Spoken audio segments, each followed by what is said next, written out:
Hello and welcome to episode 110 of Relics of Orr. I am your host Shongaku, aka Erik, or Erik aka Shongaku. I don't know what the order is for that. This week we are going to transition into a little bit different of a way of doing the podcast. We've been watching a lot of Chronicles of Tyria, and we're thinking that really the future of Relics of Orr at this point is purely audio with really meaningful, intense, in-game RP. So that's what we're going to be doing for the next... We're probably going to try it out for 6 months or so. If that works out, we'll just keep on going and never stop. Because, I think that's really the best thing for the podcast.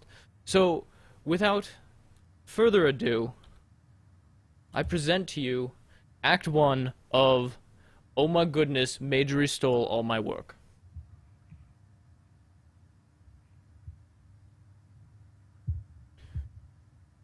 Oh my goodness, Majory has stolen all of my work. I was an incredible, absolutely amazing private investigator, and then these two hot chicks walk in and start taking all of my work. Everyone wants to go work from them, not that creepy get work and have them go and investigate stuff. Not this creepy guy with glowy eyes and a terrible fashion sense who always has a bag that's half not arranged in any way. I was on my last legs when suddenly she walked in.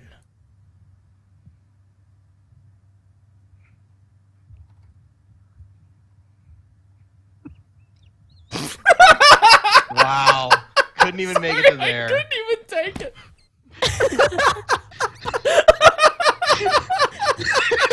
This is so good.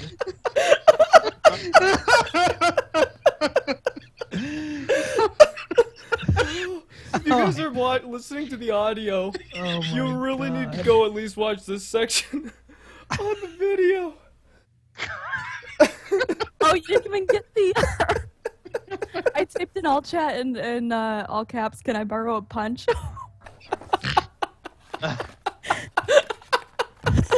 Wow. Oh. Oh my goodness.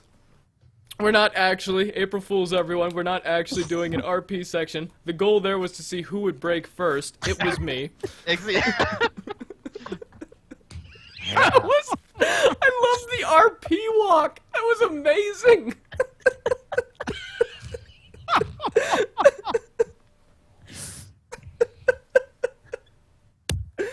Oh my goodness. So this week we are actually transitioning to a primarily audio show with some in-game footage. This week we are in the Ossian quarter of Divinity's Reach, so if you'd like to come party with us, feel free. We have all sorts of giant heads, and we would like to cram this balcony full of as many as we possibly can, so let your friends know. But this week we are, in fact, going to be talking about a review of Season 1 of The Living Story, because we haven't really done an in-depth analysis of it. I mean, we've talked about it as it's gone on, but now we can sit back. It's been over for a few weeks, and we can really just sort of dig into it. What we liked, what we didn't like, what we hope to see next year, or next season. So there we go. I'm going to introduce my hosts first, though, because this evening I am joined by a fantastic battery of people from all over the nation of the United States. Someday, if we get Christian back on, he will expand that. But anyways, I'm joined first of all by Kate. How are you doing this week, Kate? Hi, I'm doing well. How has your Guild Wars adventures been this week? Oh, it's so I was on last night when the bobblehead plague spread throughout Tyria, and I spent maybe 3 hours just running around and laughing at everything until I cried. I have a video of it. It's gonna go up later sometime. But it's been beautiful. Thank you, Annette. You never disappoint on April Fools. Nope, never. Oh. So good. Also, we have Washed in Blood, who is... I'm not sure if he's on the balcony with us right now. Not yet, no. How are you doing this week, Washed? I'm fantastic. Yeah. Go Annette with your fantastic holiday shenanigans. That was oh hilarious. My gosh. I can see you loping in now. Yeah, it's they never disappoint when it comes to April Fools. I mean, Oh, did you guys see the cliffside giant I haven't I yet. have bobblehead? not. No. Oh, Oh, it's so good. I'll have to find that for I'm you. looking forward to the video, to watching that video. Apparently, it's video. Taquito's amazing as well. Yes. Yeah, if you like Yeah, Tequatl, I Tequatl highly is recommend fantastic. doing a raw story mode because you get multiple ones flying around you. Oh, that's right. And if you walk into Orr even and look up above you, all the ones in the sky have the huge head model too. Oh no. So That's we're gonna- fantastic. That is amazing. So that they can actually talk, I'm also going to introduce Greibach. How are you this week? I'm doing pretty well. I'm doing pretty good. I don't have any exciting stories to share though, so. Oh, okay. Well, then I will introduce Evie back from a hiatus. How are you this week, Evie? Hello. I'm pretty good. I'm very excited with the upcoming changes and whatnot. But most of all, I'm very happy to be a bobble-headed Norn dancing on this balcony right now. You are really, really happy about that. Like, your character's face is just like, this is the best thing I have ever done in my life. About the only thing that might trump it is if we had a Norn that could do the Norn smile while riding on a broom. Which would actually probably be terrifying, because that was a horrifically Wait, terrifying hold on, smile. hold on, hold on. Hold up. How much is this broom? Or if you have the witch costume. That's yeah. true. I have one. Can I send it to him? I don't think so. No. Suppose their account banned. So let's go ahead and get right into it while you guys try and figure all of that stuff out. And I am going to do a really fast Living Story Season 1 summary. Do we have a timer? I can if you want. I was gonna say it can be done. We have the technology. All right, we're going to do the Living Story Season 1 in under 30 seconds. Oh boy. Good Hold luck. on, Taking hold more on, than hold on. 30 seconds just to tell us that you're gonna do it in 30 seconds. It's literally Okay, impossible. I have my stopwatch. I'm gonna time you. I'm gonna give it 10 minutes. Yeah, we'll see how it goes. Tell me when you're ready, Eric. You count it down and say go. Okay, on your mark, get set, go. The Dredge and Char are burning stuff. They are burning villages, and Braum and Rox meet each other. We meet a big-eyed little dredge or shooter thing. Then we go to South Sun. There's more Karka, tons of Karka everywhere. They're evil and stuff. It's crazy. Then we have Dragon Bash, wherein the Aether Blades are introduced and people are starting to get killed. We move into the Bazaar of the Four Winds, where we meet more Aether Blades. We are introduced a little bit more to Scarlet, hinted at. Then we move into the Queen's Jubilee, where there are robots, and we actually meet Scarlet. After that, Tequatl Rising has nothing to do with the main story, but Rox does some stuff. Then we have Twilight Assault, which actually has things going on because we are actually fighting Twilight Arbor and holograms in Plant Land. Then we move on and we have Tower of Nightmares, where there's Crate and more Sylvari, and they're evil, and there's poison. Then we have the Origins of Madness, which has nothing to do with the story again, but it's got Mad King Thorn and his estranged son. Then we move on, Battles of Lion's Arch, and various things that go with that. You have Scarlet blowing stuff up. She's evil. She tries to kill everyone. She fails. We kill her. Success. The end. Mordramoth wakes up. 1 minute, 1 second. Dang it! That was terrible. Also, you're completely wrong about Origins of Madness. That was the Marionette and Scarlet's backstory, Yeah, not Yep. the other guy. Okay, well. Not to But mention yes, you didn't robots. really tell any part of the story. But that's okay. So I did a terrible job, which is why we're gonna go and do it in depth now. Yeah. So let's go ahead and go over it. Kate, would you like to describe Flame and Frost and sort of what happened during that period of time? So Flame and Frost is when we were we knew at launch that Guild Wars was going to have a fairly rapid release schedule. We got a few patches every month, or we got one patch every month for about the first 6 months, I would say. And in the new year, 2013, it had launched in August. In January 2013, they introduced Flame and Frostos. And Flame and Frost was 4 parts that happened over 4 months. It covered the introduction of Rox and Bram. It established that the Molten Alliance was founded by a Silvertongue city dweller, as one of the Dredge called her. And it played out very, very slowly, a lot slowly, more slowly than most people expected. The first parts were just interact with certain objects, explore things in the environment are changing, but it escalated into, in my opinion, one of the better dungeons in the game, which unfortunately was temporary, in which you stormed the Molten Alliance strongholds and defeated the Molten Berserkers. Fortunately, they've been brought back into the game through fractals later on, but it was temporary at the time. And that was all of Q1 of 2013. And there was Monocle Gate. There was, oh no, that was Jetpack Gate. Monocle Gate was from the other one. Oh, that's right. Jetpack Gate. Oh my goodness. By the way, we now have in our stream the most terrifying, like, red-faced devil Norn on a broom I have ever seen. It's actually really fantastic. I've never, yeah. It is truly amazing. Darth Bloodfizz. Props to you, man. That's incredible. So then, Grybach, why don't you tell us what happened in quarter 2 of 2013? Sure. So, a little bit of a prelude. We this was actually before all this happened.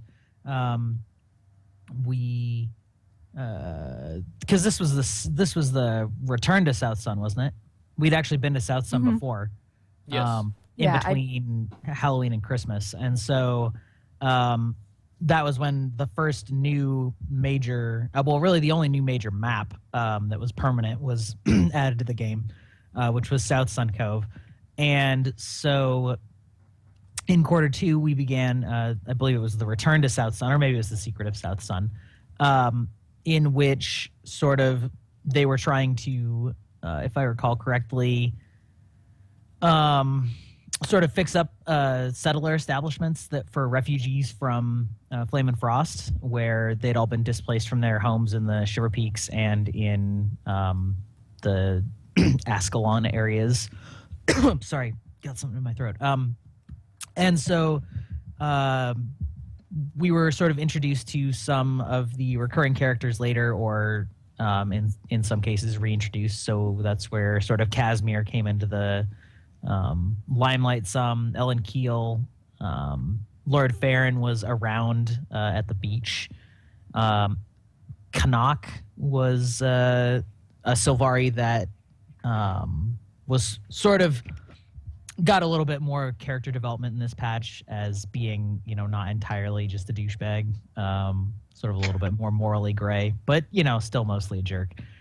And does somebody else want to talk about the dungeon? Because I actually didn't get too many runs in that one. There's not much to say. I had actually completely forgotten about it, to be honest. It was annoying. The mechanics were really poorly done, and it was a time when we were all like, yeah, this can't work if you're going to push content out this fast and it's buggy and terrible. The premise of the dungeon was you had to walk in, navigate through some traps, and then kill Konnak, who I can't even remember the mechanic, but it was You had to capture really Konnak. annoying. Yeah, but there was something to do with you had to pull him into his own mines, and you had to do it solo, and it could be really annoying because, like, I remember him having a channel attack or something, which bypassed my thief's stealth, and I felt really like mad about. It was just not that great. Yeah, which I guess sort of this sort of speaks to something that we'll get into a little bit later, but frankly, most of our hosts can't even really remember exactly what happened, which is sort of a running theme on some of these things. But I still liked that we returned to South Sun, because South Sun was sort of barren and desolate as far as players will go, because after the big Karka events, there aren't very many events that go on there, and there isn't really much. There's actually a lot of events in South Sun right now. The problem is there's so many that happen so quickly that you really can't get, and this is one of the problems that happened with the Return to South Sun, is that they added so many more events into the map that it became impossible to actually really accomplish anything. Well, yeah, but there were so few before, is what I mean. Like, before there was almost nothing in the map. There was Karka, which were annoying enemies, but there were basically no events to do for the most part. And this was also, incidentally, one of the, the first time that they toyed around with the idea of giving specialized buffs to all the players participating in a piece of content to sort of incentivize you to do it. Because this was the one where we got that huge magic find buff while we were in the zone. Oh if yeah, you it was like remember that. 300%, Yes. wasn't it? It was enormous. Then that was the farming adventures of all time. Which I think was an interesting idea. They could have some other implementations later on, and to some extent they did do that in Battle for LA, but we'll get to that later. But some of these big like crazy buffs that you can only get during this content is a sort of interesting way to incentivize people to hang out in a specific area. And oh my god, this killer whale quaggin running around in front of me is blowing my mind. Anyway, so that's pretty much what happened at the Secret of South Sun, and the last stand at South Sun, I guess. So, all right, Evie, why don't you take quarter 3? Races. Sorry. What? I don't think we got the Tengu. No, the race, the little Yes. sprint thingy. Anywho, we got the Bazaar of Four Winds and Cutthroat Politics. We were introduced to a new area which we doesn't skipped over Dragon Bash. exist anymore. Wait, what? We We did. skipped Dragon Bash. That's Meh, right. Dragon Dragon Bash Bash. happened at one point. You know, I like Dragon Bash. I thought there was a lot of fun stuff there, but it was. I mean, I like the mystery. The mystery was very cool. I like those where they send you around to find things. Events. There was also Monocle Gate. There was Monocle Gate.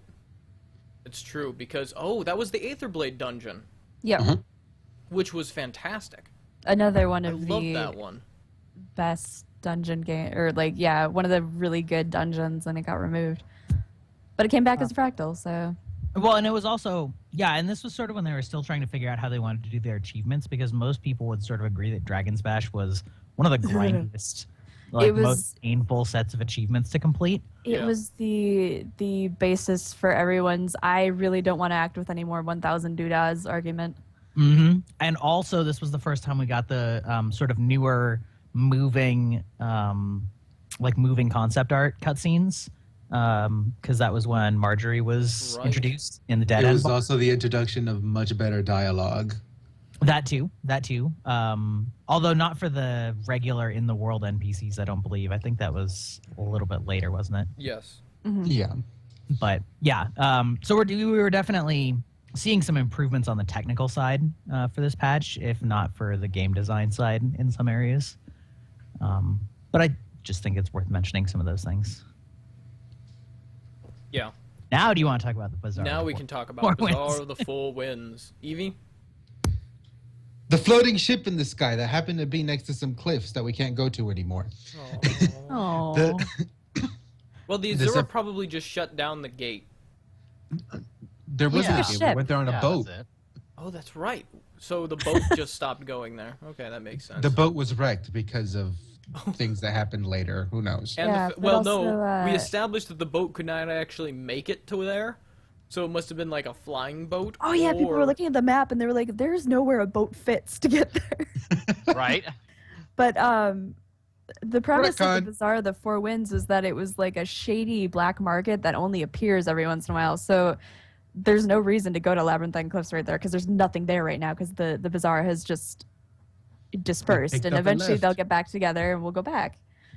I really want the bazaar to be in different places each time. I know Yeah. that's not going to happen, but like that would be amazing. Darn it, it would Yeah. be cool. It would be cool, but at the same time, I really want to go back to Labyrinthine Cliffs. Yeah. It was a really cool map, and it really broke my heart when I found out it was temporary. It reminded me a lot of Kaineng, and I think in some ways it's a proof of concept that Kaineng could be a really awesome place to explore in Guild Wars 2.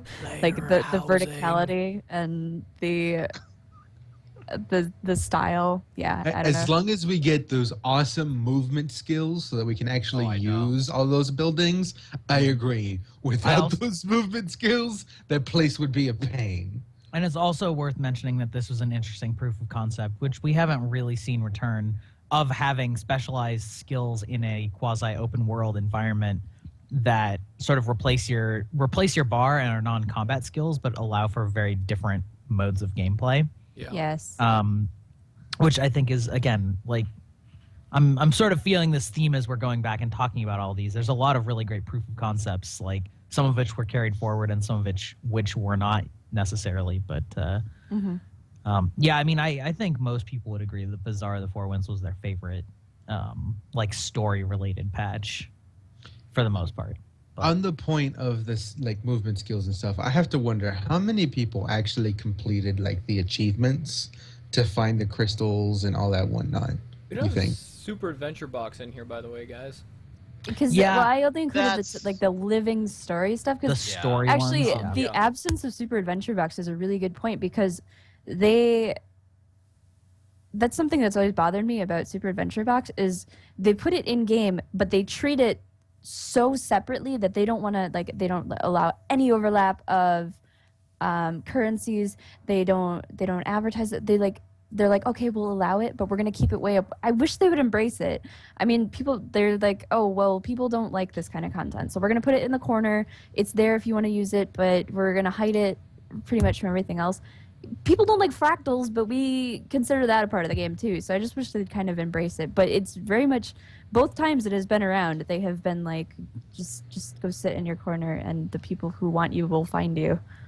Well, and it's also, I think that it's sort of an area of conflict because I remember Daniel Doshiu saying basically that he didn't like the Super Adventure Box in terms of things that are like persistent in the game. Like he doesn't really like the fact that there's the Super Adventure Box weapons and skins because they're such a like clashing artistic style. And but he did say, to his credit, like, but that's what we decided to do. So that's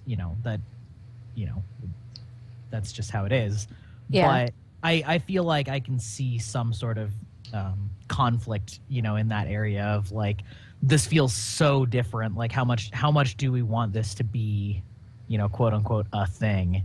But I mean, I agree with you. Like I love the Super Adventure Box, and it really irritates me that like the Super Adventure Box is there and you can't go into it other than during those patches.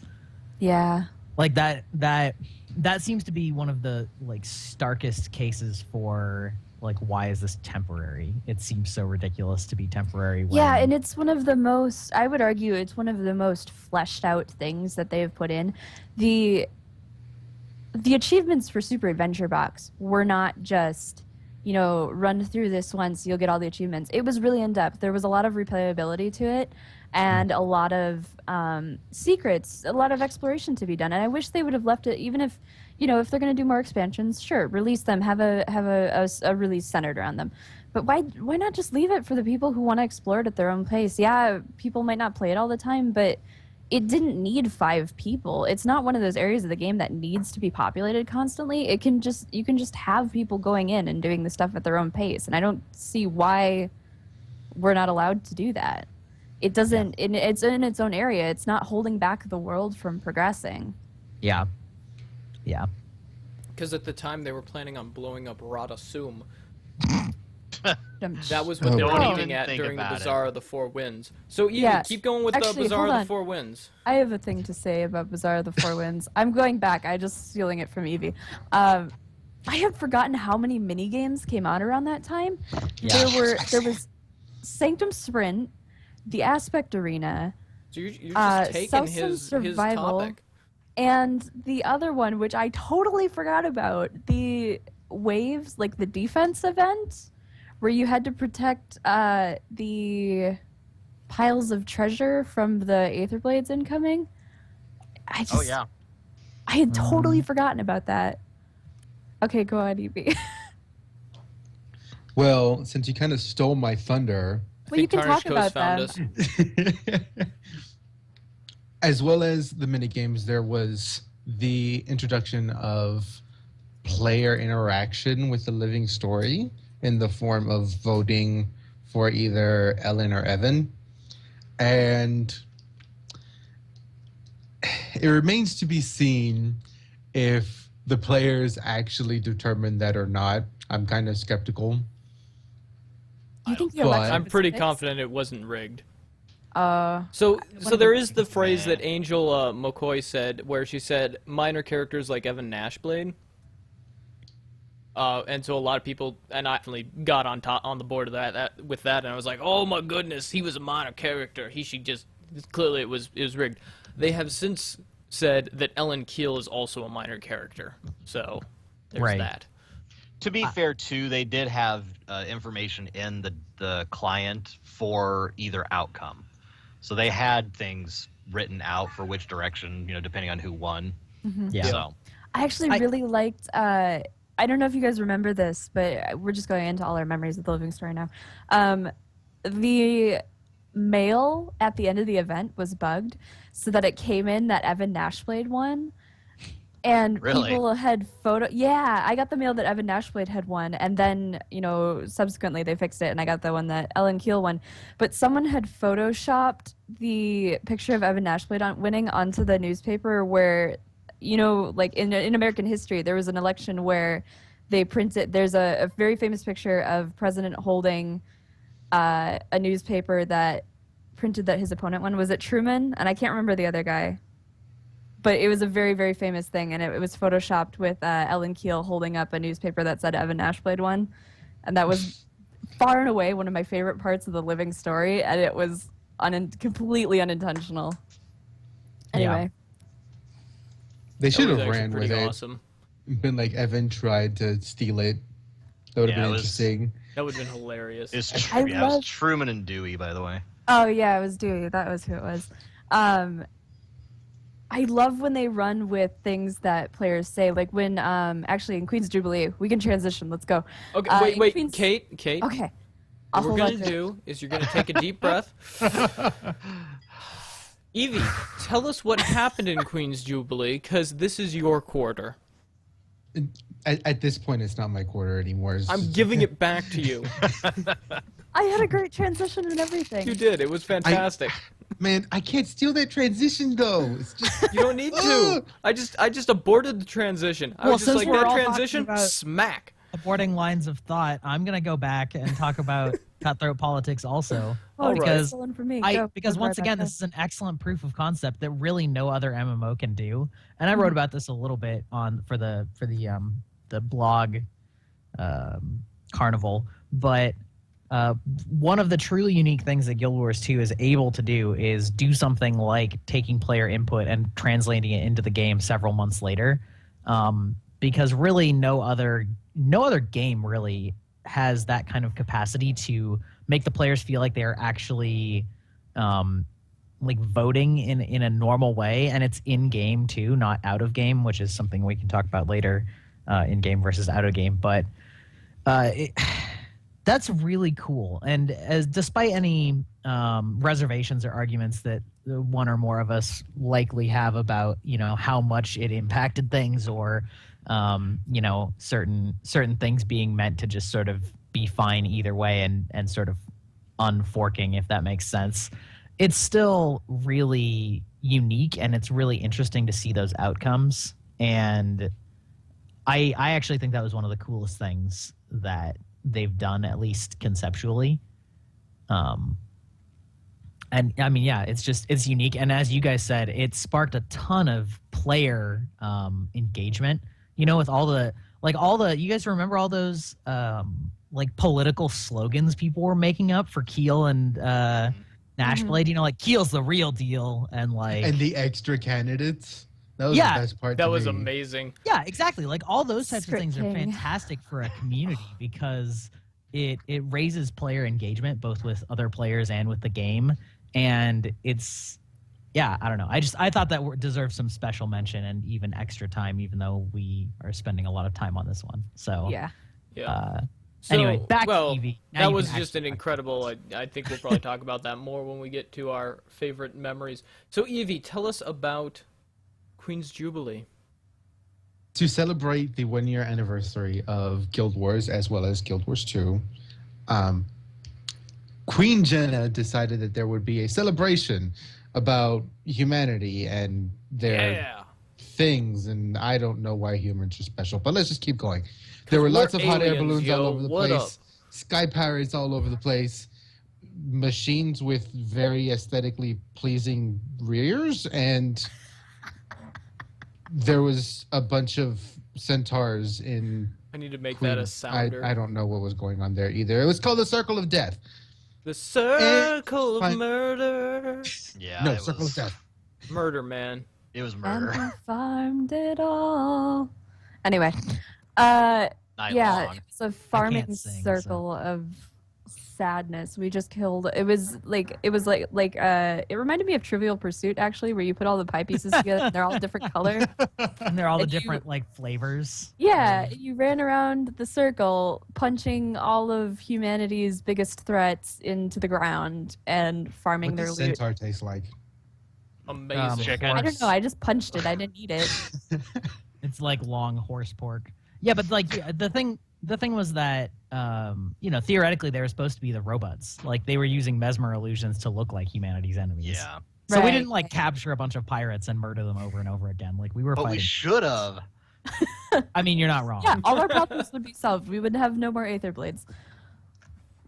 We become would be like great. ancient Rome and just like capture everybody and put them in gladiator pits. Well, that's Except the, instead of them fighting each other. traditional Guild And Wars speaking of method gladiator solving pits- problems, right? There was also the Queen's Gauntlet, which was Yes. Yes. probably Okay, just a if I- moment. Hmm? That was a beautiful linking sentence, Evie. You ruined it. That's because he can't let anybody else share his limelight. I'm highly egotistical. Please continue about the gladiator pits. Speaking of gladiator pits, there was also the Queen's Gauntlet, which is, in my opinion, probably some of the best made single player content in the game. I'll allow it. And also fun spectator content. Yeah. That It was- was fun. It exactly. was fun to be Yeah. out there watching. That was pretty cool. Yeah.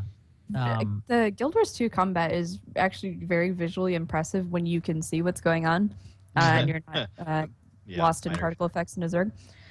So actually watching some of the people do their Liadri challenge was was fun to see on different professions and like how good people were at doing things visually as well as just cheering them on, because beating Liadri was an achievement. It wasn't a lot of things in this game, honestly, you can get by showing up, doing the same content over and over. But Liadri, you really, really had to work out, and you had to show a certain amount of skill to be able to do her.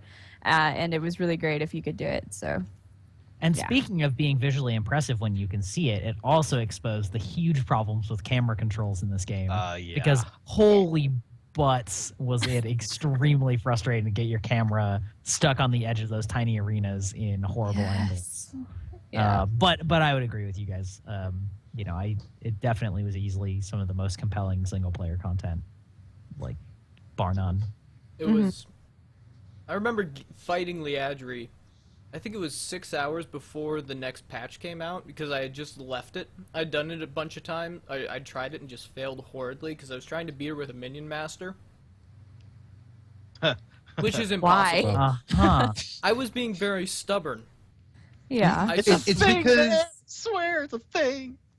Eric tries to do that because he is a tortured soul. And speaking of tortured souls, this was also the introduction of Scarlet. Nice. This is why we have Evie around. That was beautiful, Evie. That brought a tear to my eye. That linking sentence was Always ruin it. a work of Why? But yes, So- we did see Scarlet's It's like face he's a for the seed first time. blossoming into a beautiful, beautiful flower of linking Speaking of sentences. flowers, Yes. Scarlet is a Sylvari. Yeah, exactly. Oh my god. Way to steal my thunder, Eric, because that's where I was going with that. Man. Jesus. But Sorry. seriously, Scarlet. So And can I just point out that when she was introduced, everyone loved her? Yep. Because that was the thing. Did People we? actually liked Yeah. her. Oh yeah. She was interesting. She obviously had the Harley Quinn like vibe going, and Yeah. the first time Yeah, she we shows picked up, up she just Barley ruins Quinn everybody's right day. away and just ran with it because that was what we thought of her. I think Or what started ruining Barley it. Quinn. Nah. Yep. I think one of the big issues that people had with it was the fact that they Mary sued her essentially. In Yeah. order, Like inverse Mary Sue. if yeah, that they makes didn't sense, inverse but- Mary Sue where she shows up and she can do everything. Yeah. And you're like, that's kind of weird. Well, it's not that she did everything; is that she had done everything. It's both. Yeah, everything and that, she that had- happened was her, and everything she could do everything later on. Yeah. And that's, she went to all 3 of the colleges and basically graduated from all 3, and Summa cum laude. which was basically. supposed to be impossible to do. yeah. And Yeah, you're like, I mean, what? anyway, Yeah. storytelling. That's we'll talk about this. I mean, we're going to be sort of reviewing it too. We're sort of combining them, but Yeah. Yeah. we'll talk about that later. So anyway, 2000 quarter 4 sounds like Yeah. is up next. So, Washed, what happened in quarter 4? Well, quarter 4, I think, was kind of when things really started picking up steam. Although there was also one minor patch that was really out of place. The first one being Tequatl Rising. So apparently Tequatl is stronger, and we have no idea why. And they still have never explained that. It's obviously because of Scarlet. It's because of Scarlet. We know that Duh. much. Yeah. It's because Zaitan's not dead. Or is I it wanna because he believe it is by heart. dead? No. Zaitan Zaitan. is regaining his energy. We're going to get to fight him again. I had to take someone. Proper Okay, fight. small detour. I had to take someone. We wanted to do a raw story mode last night because if you're familiar with what's going on in Guild Wars right now, it's the bobblehead April Fool's patch. I wanted to see Zaitan because he's 300% heads. So we get together a story mode group full of people who hadn't done it before, because I just pugged it because it was at like 3 in the my. morning.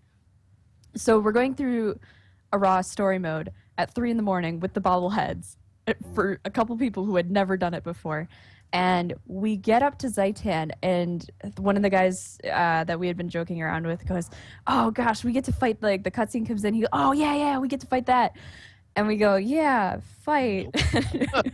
And he's going, "Oh yeah, we're gonna punch it, and it's gonna be great." And we knock him out of the sky. He's hanging onto The tower. the tower, and we start shooting cannons on him, and he goes, "This is it!" And Hunter goes, "Ha ha, April Fools!"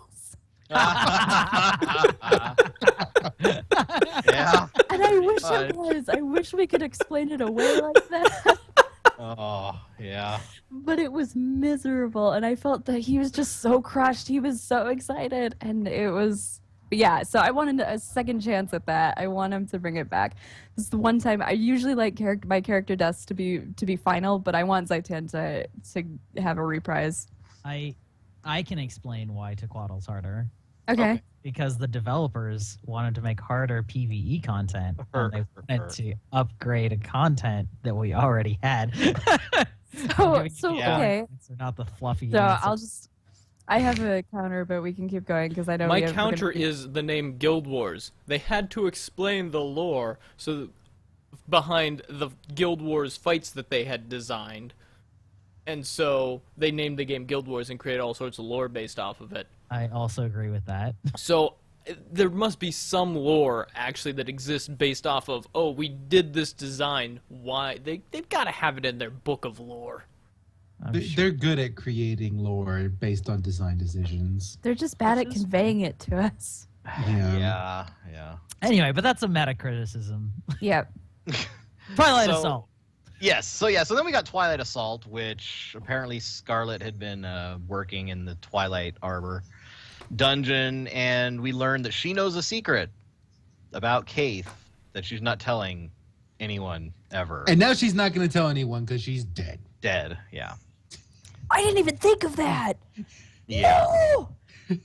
So, But but it also, I mean, that was basically the last time that they did any dungeon content as well. So, I mean, at this point, we see the last of the dungeon content added. The developer that actually worked on dungeons was let go from ArenaNet at this point, or he left, I forget which.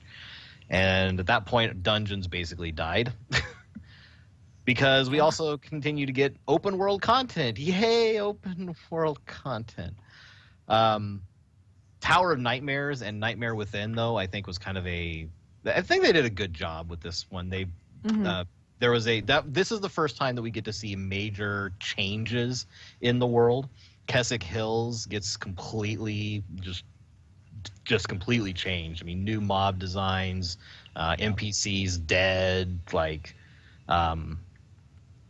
this was the first time that they actually were starting to make real on the fact that yes, it's a living world, and yes, we're willing to change things. It was also the update where I first thought, oh hey, they're really taking advantage of melding open world with instances and cutscenes. Yeah. Yes. I would argue also it was the beginning of difficult world content, because up until that point it was just numbers. If you had numbers, you won whatever content it was. In the Nightmare Tower, you had to at least know what you were doing to be able to get to the top of it. Also making not only harder but smarter NPCs, in the sense that they actually used better dodging and they used rezzing, and it was the advent of being able to use finishers in PvE, which is awesome. Plus, and annoying at the same time. They also had some fascinating mechanics on bosses. Remember the Spider Queen?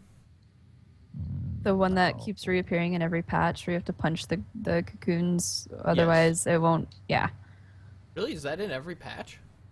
It came back like 3 or 4 times. Yeah. It's a cool mechanic. Maybe that's just me.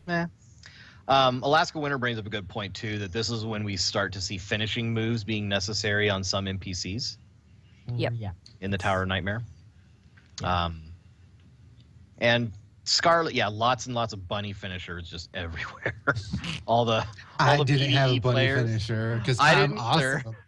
I had a Super Adventure Box Atom Bomb, which is Nice. still my favorite. I have the Sanctified one. I use I'm using the Spectral finisher until Doom gets added in. I have a critique of this one though. The one disappointment to me in the night, well, there were, it wasn't just one disappointment, but one thing that really stood out to me as disappointing in the Tower of Nightmares was there were certain instances you could go into.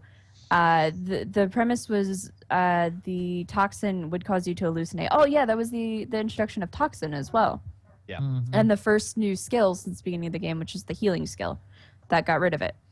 But anyway, we added a skill for one patch. Yeah. And nobody uses it now.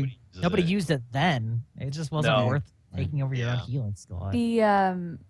The instances that you would go into could have interesting implications with lore. Specifically, you could see your order mentor, and Yes. they would come back and have some meaningful interactions. I never saw my order mentor, and I went into like 20 instances because RNG. I just kept pulling the basic enemies. I didn't get any of the other character ones, and I didn't have time to sit there and go through all these instances to try and get the one that I want. So kudos to ArenaNet for adding that, but why would you limit it by RNG so that there is content, but I will never get to it because I'll just never be able to do that. So. On the plus side, I got to kill Traherne multiple times. How do you? I didn't get to do with that. your broken RNG, how did that even happen? Because it's broken. It's like he can get a stack of mini risen priests, or he can fight Traherne like 17 times. So it's just broken one way all the time. You And just never know what speaking you're of gonna things get. being broken, Yes. the next patch was Fractured. I thought Fractured was a good patch. Wait, was there a linking sentence there? Yeah. Dang it! Fractured introduced the first updates to the Fractals dungeon. Right. We see Ellen Keel making good on her claim of researching and looking into what happened with the Thermonova reactor, and players Spoiler, again, it was Scarlet. and Sorry. players raid yet again that look, Scarlet did it. And I think this is towards the end of this patch is kind of when players were like, we've had enough of Scarlet, let's just kill her and be done with it and move What on. really soured me there is we knew that Thaumanova had happened prior to launch. Uh-huh. We Right. knew that Scarlet was developed after launch, so we knew that they shoehorned her in. Yeah, and that was I don't know that upsetting we to know me. that though, because before the game came out, they talked about how they had the writing for what like a lot of things that happened for quite a while after the game came out. I will say though, So- The that thing is, But go ahead. we know Scarlet was developed because of what the writers said on Twitter. We That's knew right. she wasn't. I was part of that conversation that's fair. when he was like, "So, what would you guys think of like a Joker-like villain?" Is eventually what John Peters said. He denies that was the inception of Scarlet, but there was like enough tweets with Grybach and myself, and I think Richie Procopio and him that I'm like, yeah, that was us helping him make Scarlet. Well, but again, it's your fault. that sort No, of goes sorry. back to Guild That's right. Wars, Blame like the Guild Wars Shongoku. name and origin. Like they had clearly, I feel it's clear that they had planned out things and then wrote in the story to fill it in. So they could very well have had this character concept planned out without having the exact like she's gonna act like She's gonna Scarlet be like a acts. Joker. Yeah, Yeah. you can have the story of Scarlet without having actually decided who Scarlet is. I mean, she could have been like not mad, just like hell bent on a certain goal. Right, But she did. they made her a Joker type character rather than doing that. Sure. But what soured me on it was that it really called into question our quote unquote choice from Cutthroat Politics, because while it was true that we did choose and that is the fractal that we got, like having Scarlet feel shoehorned into that really made me, and I feel like a lot of other people, worry about what would have happened if it was the Abaddon fractal. Oh, I know. Because Yeah, even if Scarlet caused the fall of Abaddon. Wait, what?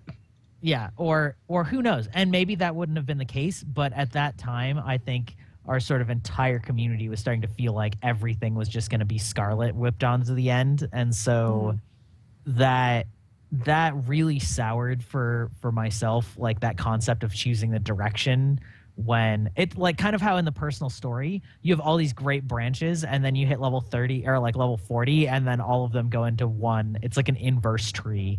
Yeah. All of the branches merge again, and at a certain point that just feels like, why did I make any of these choices when It's they not all so much that they merge as much as those different branches you get for being certain races just stop.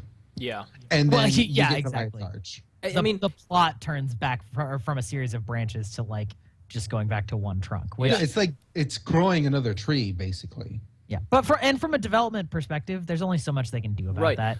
I think the really frustrating part was I understand how everything does have to centralize. It's the problem of when you get to the end, those things that ended at level 10 almost never come back in any significant way, Except Traherne. except for Traherne. And that's only if you were had that Sylvari.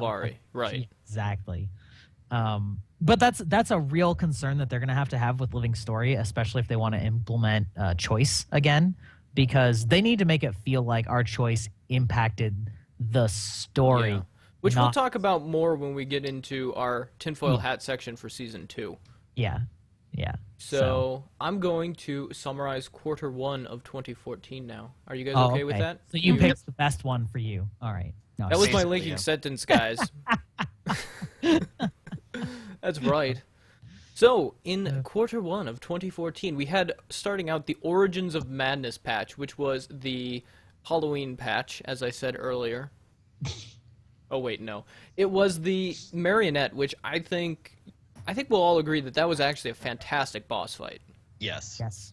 If you had the people for it. If you had the people for it. which was Yes. a big problem. And then we, Exposed a problem in the system, but not in the boss design per se. yes, I thought the Yes. boss design was brilliant. Then we also had the Worms, which Ugh. I have fought that I still fight. haven't done. That I wanna fight do them. is cool. It is a neat fight. It is a difficult fight to organize, and because it's so spread out and so, it's really interesting. I did it with Malchior and ZOS, and it's pretty cool. I have to say, I liked getting eaten and then going in and picking something up and then getting, like spat out and then throwing the thing. It was pretty cool. So I really like the bosses that they created in that. Then we had more information on Scarlet. We got her lab. We got to see her progression from a sane woman, which at this point we kind of always thought she was just a little bit crazy, I think. Do you guys agree with that thought? Yeah. Mm-hmm. Yeah. I mean, well, yeah. I mean, well, anyway, it wasn't really that much of a surprise to me. But Okay. No. Rybach was on top of things because he's smart. Smart. Well, I guess we'll just talk about this now. They had released her backstory as an article online Yeah, that months prior to this. And if you had read that, you knew exactly what was going to happen in Origins of Madness. But the thing is, it was online and it wasn't in game. And you can't post something online and it doesn't get conveyed to players online. It gets conveyed to the hardcore player base like us who are watching every news outlet to put stuff onto a podcast that we do every week. It doesn't get conveyed to the everyday average player. And even sometimes we miss it because I'll come back and people will be like, oh yeah, there's a new story. Do you read it? No. What? I don't look at Twitter every hour of the day. I look at Twitter, like 23 hours of the day. But occasionally I tune out and do other things. Right. Have to sleep. Yeah. Yeah, and then, but what I think was, yeah. But it was a good way. They did put it into game in a decent way. Yes. It's just that it was too late. Yeah, and I it's- think but that- it's a good idea. Again, proof of concept, a way to I think kind they- of do yeah. those types of things. Absolutely. Yeah. So. Yeah. Then we also had Timey introduced, or Timey if you're Brahms, who has so far been a huge hit. I don't know If you're too many bronze. people who dislike her. Yeah, but I I have to love wonder, like, who actually likes her as a character? Because I for me do. personally, I do. I love I don't her. know anything about Timey. I just know that she's Timey. She won me over right away, which is kind of hard to do. I think the best thing about it was she was introduced in a really interesting way. Like the other characters just kind of shut up and you're like, oh, you're working with rocks now, great. But she just appeared. She had a cute little golem She had that carries her hilarious around. dialogue She's with crippled. Logan. She can't walk, and she runs around on this golem, and I think that's a really interesting character concept that she has to be tied to this golem. And not only is it an interesting character concept, it represents like we've talked about in the past how Guild Wars 2 embraces queer relationships. But now they've done that with people who are disabled, and they have a character that they can relate to, and yeah, it's increasing the demographics that Guild Wars 2 appeals to, I think. Yeah. I like you said, it's a very obvious visual cue that there's something interesting about her character. Yeah. And it's never like in an annoying limelight, if that makes sense. It's just this is her, and you learn about her story, and she's well written, I would say, overall. So yeah. I mean, I think that's what's interesting about her. I tend to like her more than most other Asura because I don't like most Asura. They're jerks. That's it. Kick him out. Hey! I got your you back, know? Justin Shaver. I wrote an entire article pre-launch about how the Azura were a bunch of sociopaths. Hello, It's they true. are. Yes. I mean, and that's whole why I point. don't. Well, that's wonderful that they're sociopaths. No, I don't like sociopaths in real they life. just make me feel like my character would basically tell them to shut up or I'm gonna punch their face into tomorrow. But obviously I can't do that because I'm a good guy. And you don't RP. Yeah, well, hey, I like some of the original ones in Guild Wars 1, and I like some of the ones that may or may not have died because of Logan. But they're dead now. So anyway, but yeah, that's that Origins of Madness, I guess. So then after that, which was a fairly exciting, we had the introduction of Edge of the Mists, which is a rather impressive map, with a lot of pretty crazy stuff that happened in it. What did you guys see with that? What was sort of your most interesting parts on that one? I have only spent very little time on it. Edge of the Mist. Yeah, Edge of the Mists. You spent quite a bit of The- time there, haven't you, Kate? Yeah, more than probably anyone else here, but still not all that much. I think the most interesting aspect of Edge of the Mist is it allows you to play people with World v. World of any server, provided they're the same color as you. I think that's a lot more interesting of a system than dividing us up by server population, because our servers are never going to be balanced. I wish we just had 3 factions and they were changed up and we didn't have to like be stuck with the server that is never going to, because your guild is here and you love them and you would never go anywhere else. But maybe that's just me. Yeah, I agree. We've had some rough times in there. It's a very cool map, a lot of verticality, a lot of changes. They kind of ancillarily tied it in and said, oh, there's some Aether Blades here, go check it out. And then Timey had some stuff that she did there. What exactly was she doing there, Grybach? Was who doing that? Timey. Scarlet? Oh, Timey? I actually don't remember. I was sort of occupied with personal matters. I didn't really play that too much. So Sorry. who played the Timey Pass. story? Trying to remember what happened. She was like, I did like it, her but golem I got don't broken? remember Is that like what you're was saying? going on. yeah, like getting her golem back or something. Yeah, like she went through the portal, like sort of impudently and without, backup or study, and her golem got busted, and so you had to go help get her. You had to go help get her golem parts that had been scattered around the mist. Somehow, I still don't know how they got all over the place, but you had to go fix her golem so she could walk again. I mean, that's the extent to which I know of her story in that set of things. Is there more than that?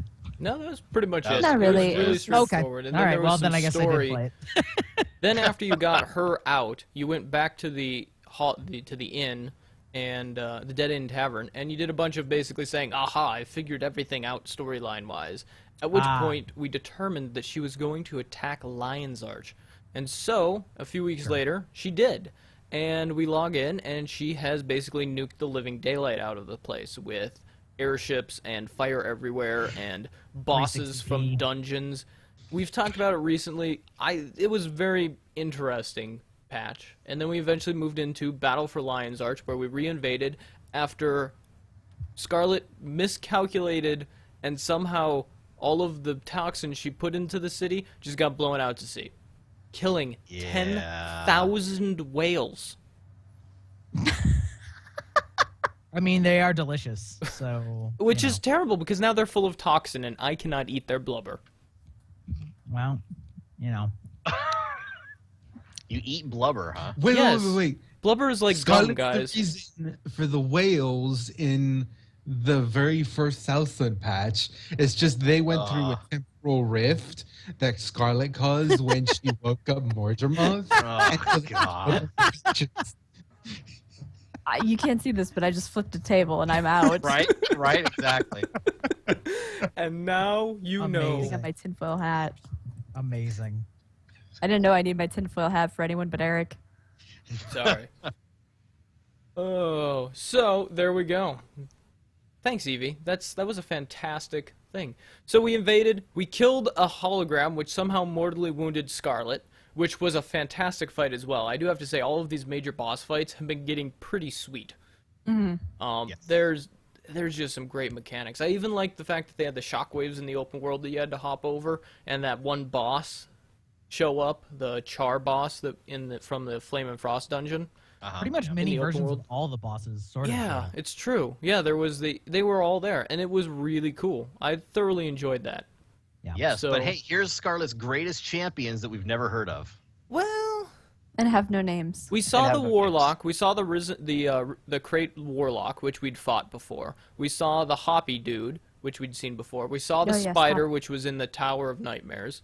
We saw the bombard dude was just basically But the thing is, a higher we had ranked defeated all these before, It's true. so Well, maybe they escaped. Maybe they went defeated and then they waypointed out. oh well. Or my Scarlet wised up and was like, why am I sending only one person at a time when I can just send all of them? Yep. True. I mean, she think that was is kind of essentially putting what all of happened. her something in one basket, whatever thing. I was Chickens. attempting to do a linking sentence, but it failed horribly. Putting all of her eggs in one basket, and then we went They to the hatched into epilogue. dragons. Okay. So she did the drill, which I still don't get the Pierce the Heavens reference, which I really need to look up one of these days. Gurren Lagann. Really? It's from that? Yeah. His drill will pierce the heavens. They say it all the time. Wow, I did not pay much attention to that anime when I Well, was watching it. That's a shame. Apparently, I should watch it more. So, anyways, they the drill pierced the heavens and actually pierced the ground. Ley lines woke up Mordramoth. They had some very cool stuff with profession-specific dialogue. I'll finish words here at some point. By profession specific, you mean engineers. Yeah, Engineer engineers. only. That was it. Yeah. Yeah, which was awesome. I loved that. I'm not even an engineer, but I read the text and I was like, oh, I wonder what happens if I bring my engineer in here. So I did. And there was custom special text. I was like, that is cool. And apparently, there has been a lot of stuff that hasn't been publicized that is race specific. For example, interactions with rocks, if you're a Char, are different than any of the other races. Interacting with Taimi, if you're an Azura, usually has some significantly different statements and things. So, depending on who you want to interact with, they have been throwing in a lot of this stuff. And I think... Do we want anything? Yeah, well, so Mordramoth is awake, Scarlet's dead. We've had some intro, so we get some interesting dialogue, and that's sort of where we are now. We know that the dragon's awake, we don't know which one. There are some things that have been left unsaid, though, or unanswered. Specifically, one of the big ones was the Kaith secret. What do you guys... I kind of like the fact that they didn't resolve that. They left that as like a teaser for maybe next season or 7 seasons from now. Or never, because it's Cave. Well, yeah, I True. highly doubt we'll ever Voice know. actor. Maybe it's a store for Sylvari undergarments. Yes, I think it's got to be something to do with Mordramoth and the Sylvari connection to Mordramoth. Or the Nightmare Court. One or But the why other. Yeah. is that? But why is it specifically with Kaith? Something she did. Something she saw. Who knows? Maybe. Maybe I Kaith don't know. knows something. Kaith is known to have the deepest relationship with the Pale Tree of all of the others, of all of the Firstborn. And I think perhaps she knows something about the Pale Tree. Or Kaith is also known for kind of going out on her own every now and then. And maybe she saw something that she doesn't want other people to know about. And Yeah. when Scarlet saw deep into the abyss and realized the universe, Start she talking also to learned the same undead thing. Jinn. Mm-hmm. God. When she embraced eternity. Yeah. Yeah. Mass Effect references. So I Yep. really hope that happens in season 2, where we walk up to Kaith, and she says, "Well, I could show you what I saw," and then does the embrace She eternity hugs your thing. greatsword. Whoa. Meant for PG, eternity. I'm pretty confident that Uh-huh. she doesn't swing that way. Well, The great hey, sword. she can swing. Oh. She can swing both ways. Who knows? I'm out. Goodbye, everyone. Man. But in all seriousness, Kaith has always been like essentially the dark anti-hero of Destiny's Edge. Yes. And so it wouldn't surprise me at all if it's something that she's done, that's some deep dark secret that nobody knows about, that, is, morally gray. And, I mean, like even early on, in the, I don't know how many of you guys have done that branch of the Sylvari story. But, she's just like, oh, yeah, we'll let you go. And then she kills them. And you're like, what? Yes. What? And she's like, what? It would be stupid to let them go. And you're like, oh, okay. Well, yeah, Um, that makes sense. Yeah. And so, anyway, I can only assume that her secret is something either Mordramoth related or something dark and terrible that she's done or seen, or both. But I'm not super concerned about that, honestly. Or she's hiding her lover or whatever. I can't remember the name of. Fallon. Fallon? Hmm. Hiding Or, her what? Scarlet has specifically said it's something not even Fowlin knows. or what was that Sylvari guy's name that shows up in the Living Story? That's from another tree. Malik? Maybe she's hiding her and Malik's love child. They don't. They don't okay. have children. But, That's why I'm That's saying the secret. That's the Ah. secret. Oh, yeah. You can't Yeah. see me. I'm staring at Hey, my. maybe she fell into Nightmare. like a little bit, just like stepped in the pool a little bit, and now she's stuck in the kitty end of Nightmare. She's over there like splashing around happily in the Nightmare Court. She's like, I don't want to out. go in the deep end, and don't tell anybody that I've gotten in the pool, please. Don't let Fowlin know. She'll drag me into the deep end. Exactly. Fowlin's over there doing like synchronized diving with one of her 17 other Sylvari lovers that she introduced us to in the story mode of Twilight Arbor. Mm-hmm. It was pretty much us going through and killing all of Fowlane's lovers. That was like the story mode, right? Basically, yeah. Okay. That's what I thought. Erik, since Melchior's not here, I'm going to poke you into finishing this podcast because I want to do homework sometime tonight. All right, so then we had Canuck and Mytrin are currently unaccounted for. Canuck is not in prison right now. I thought he was in prison. I thought he was still in prison. He is. He's in the Vigil. So we know where he is. Mytrin, we don't know where she is. She is. We don't really did know not what's going to take part in happen the with fight. him, though. She escaped into the mist, though, didn't she? It's weird. Okay, because I'm sorry, dragging you back after I told you to wrap things up. My Trin was broken out by Scarlet and then didn't reappear in Scarlet's big finale. Yeah. Does that not strike anyone else as weird? Like, what was Maybe. their relationship that Scarlet went back to get her out to make her never be seen again? Clearly, she knew something. It's because Scarlet is using her body as her vessel now. Whoa. Oh, wow. So Scarlet's coming Space back. eternity. This hat is staying on for the rest of the show. Right? Yeah, so the pact might be a thing in the future, maybe. Yeah, Yeah, right. we'll see. Yeah, but Well- it won't be Traherne because Traherne's whole deal was Orr specific. Do you really so think unless that's the going to dragon stop is going to Traherne? Orr, No. I hope so. My job is done. Oh. I'm going to lead the pact now and take all of the credit for everything the players have done in the last year. We stopped them at Lion's Arch. You know what I'm really glad for is I just realized that now, see, ArenaNet might have a hard time getting the voice actor for Traherne back, but Aw. Greibach lives like 4 feet away from ArenaNet, so he can just go You want and me to, record you want the me to voice. do my Traherne voice? That's. I Make it actually like thought I was Deckard Cain, listening like, to Traherne Stay there. a while and listen. Yes. Pull up a seat and let me tell you how I vanquished Saitan. Oh, wow. Why do you?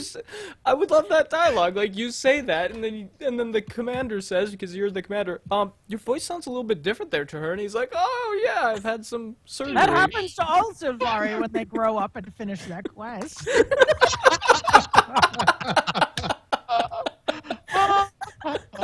Their seeds drop. What?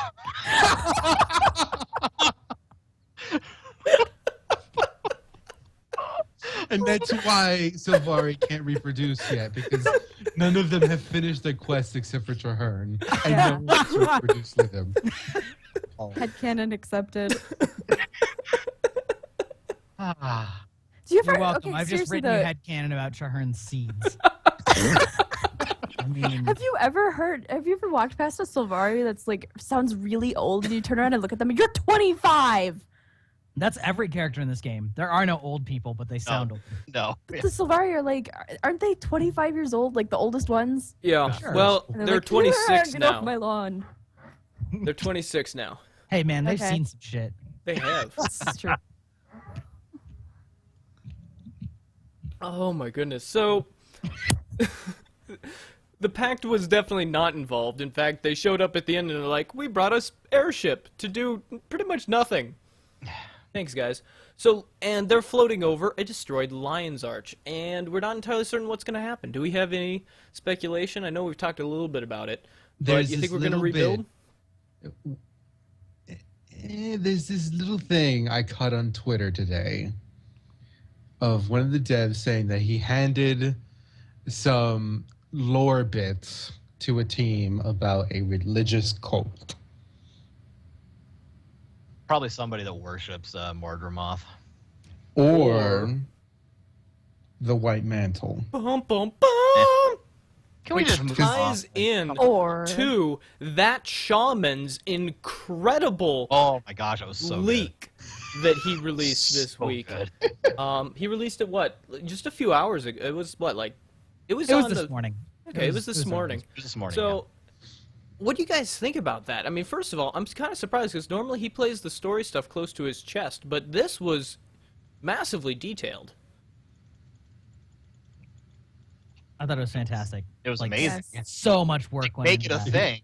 It was soul crushing because I wanted so much of it to be true. Yeah. So, that's- for those of you that don't know, that shaman released a hilarious April Fool's Day post. He's the main data miner for Guild Wars 2. He finds and tells us about what items and stuff might be coming up.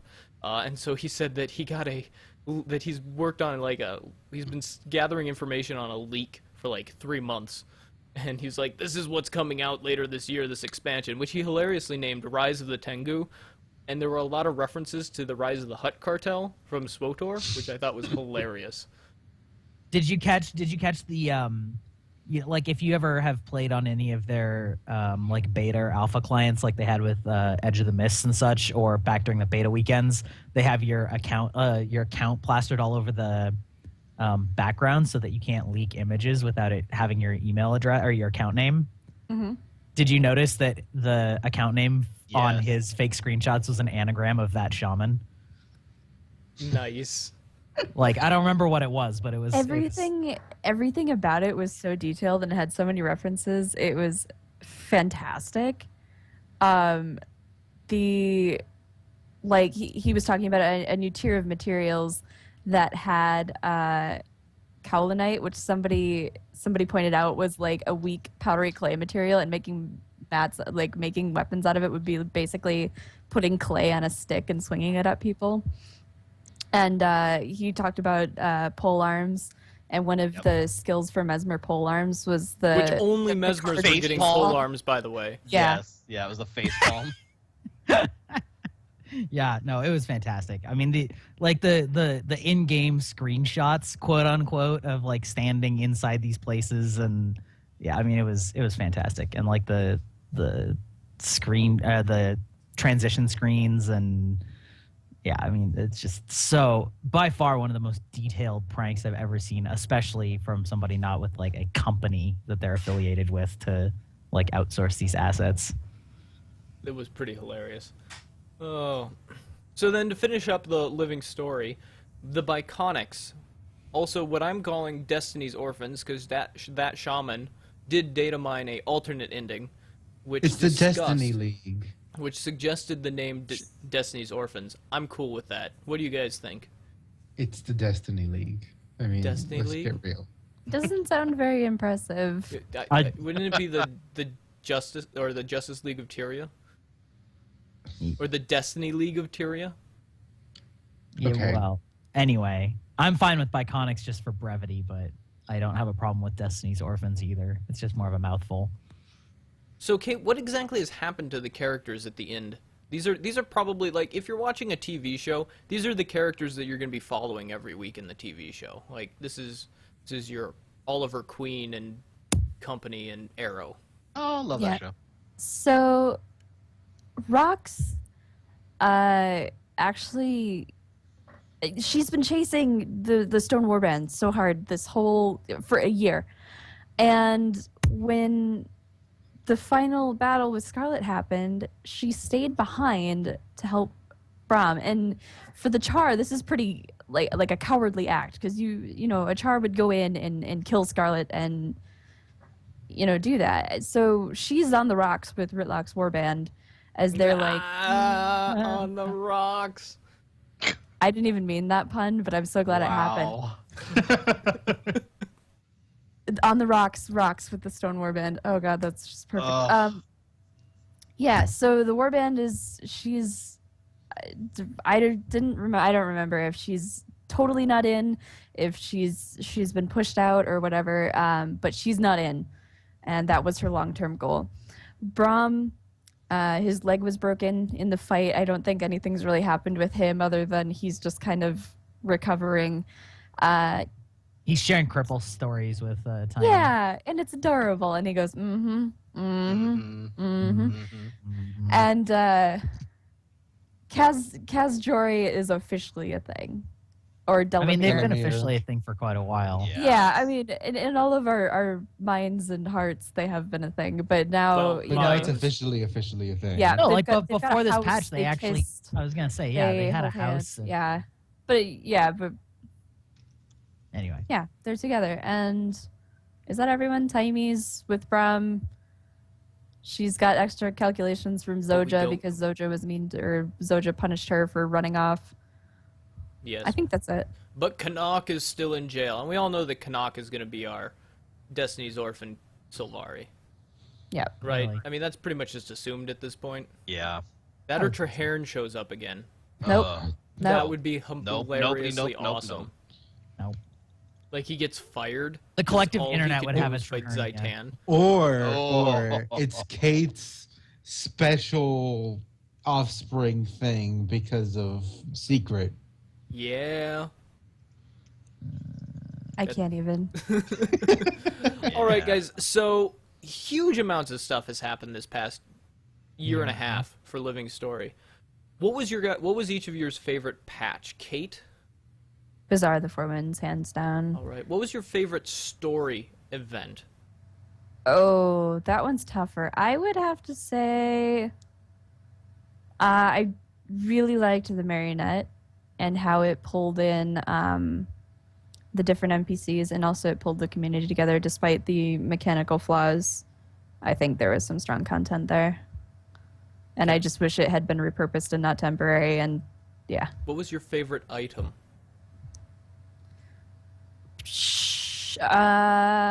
That's difficult to say.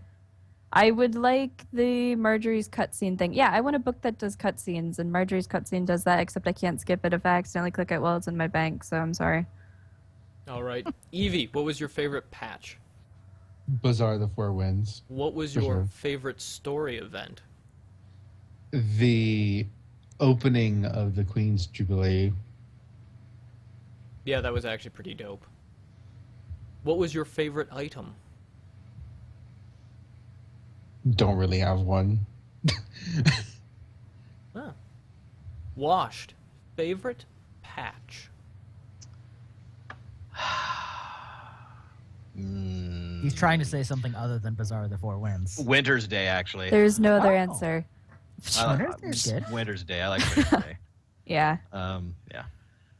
Cool. What was your favorite story?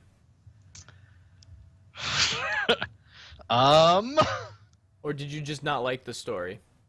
Man, I actually did enjoy the Flame and Frost stuff in the beginning, so I'll go with that. All right. Favorite item that you got? Oh, the golem from the Halloween event that let you communicate with the little Asura that was down in the tomb Oh, that they yeah, then yeah. removed from my inventory. So sad. I really liked that thing. That would have been amazing if they had kept him. Let you Yeah. keep him. Yeah. Greibach. I just like saying your name like that. Favorite patch?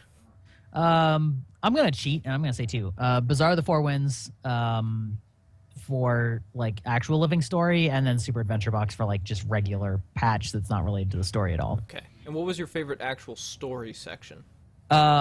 Favorite actual story section was possibly I'd have to go with the Cutthroat Politics. I just really enjoyed the whole vibe of that, and partly because of the community more than like the overarching story, but I thought that was fantastic.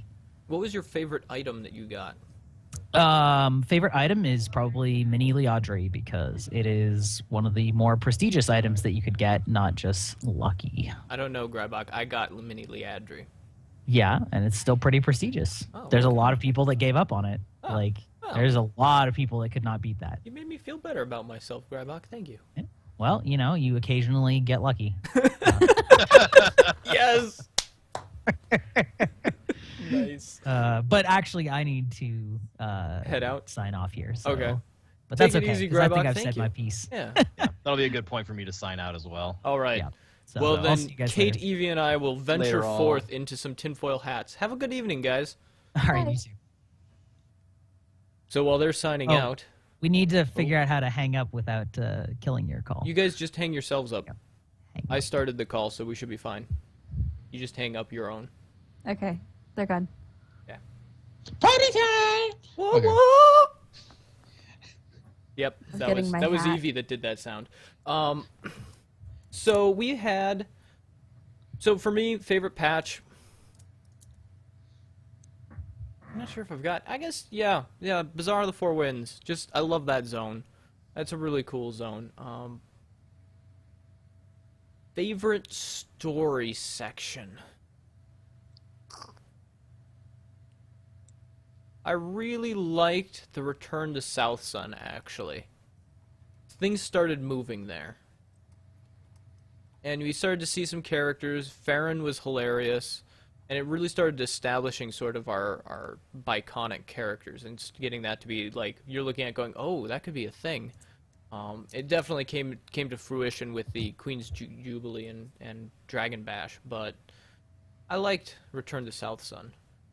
Thought that was interesting. Then, favorite item from the Living Story.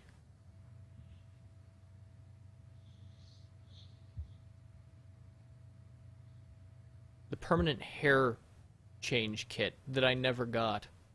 Stuff from Living That's not Story. from the living story. No, And you don't even have one. Yes, I know. I'm just gonna harp on that until the end of time. Really like the hilarious toys that you can get from Winter's Day. Those things are awesome. I agree. So now we're gonna move into a hardcore tinfoil hat section before we finish You up for the weren't last already half an there? hour. And we're gonna talk about what sorts of features we would like to see in Living Story Season 2 based on sort of what we've seen with Living Story Season 1. So the first feature that I'm going to roll out there is the personality system affecting your relationship with the Biconics. I would like to see that, but until they That- flesh out the personality system more, I don't think it would be. I don't know. They can divide it up based on everything else, and they can. I don't know, man. I think It it would could be be their fascinating. way of fleshing it out. This is so- true. Did you see the screenshots though with the wardrobe don't actually have the personality symbols on them at all? I've heard that, which makes me sad. I would rather that they go to town with that in the story rather than just letting it go away. I think it's a very interesting system that has some very compelling options for how you interact with characters. Yeah, And it it just would- needs to be fleshed out. See, well, and the nice thing is it sort of gives you a place to like. One thing that people said is that they didn't feel that their character was actually driving things in the story, even when they had the character literally drive things by you clicked a button and your character said that.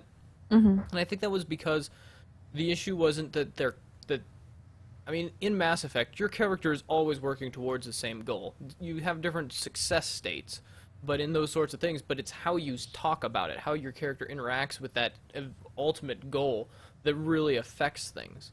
And that's what makes you feel. So even though the same thing may ultimately happen, or a very similar thing may happen, you feel like you have made a different choice because your character portrayed themselves differently. Okay, I'll allow it. Evie, do you think that that's a good or bad plan? I mean, it's not bad, but it's. I mean, it sounds like a lot of effort for just complicating the story.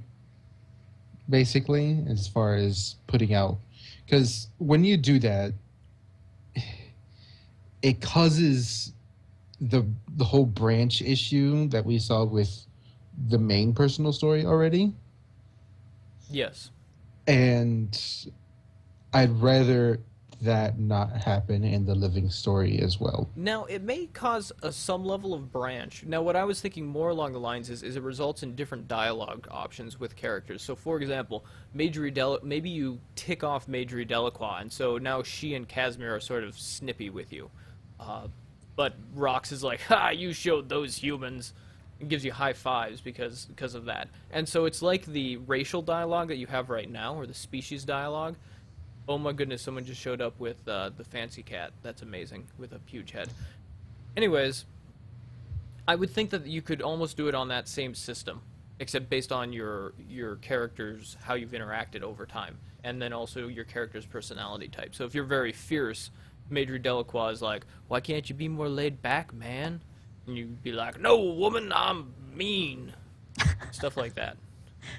Okay. So that's one thing I'd like to see the Living Story sort of shift to give characters more personality in their dialogue options. Hmm. Kate, what would you like to see come into the Living Story in season 2? So one of my big gripes with it has been how fragmented it is.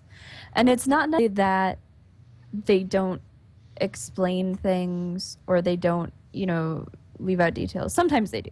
I firmly believe that. But a lot of times, I just can't spend every moment of my game on a patch for 2 weeks. And I can't find all of the things that they put into the game to explain the lore, and so I feel like I'm missing out on things. Like a specific example would be the transition from Escape to LA to Battle for Lion's Arch. I had exams at the time, and I wasn't really paying attention very closely to what was going on. So I completely missed that the miasma had been blown out to sea. I mean, granted, it wasn't like there wasn't any showing of it or anything, but I missed that detail, and it really put me off that we were just going in like things had just changed without any rhyme or reason. And especially things that have happened long ago that we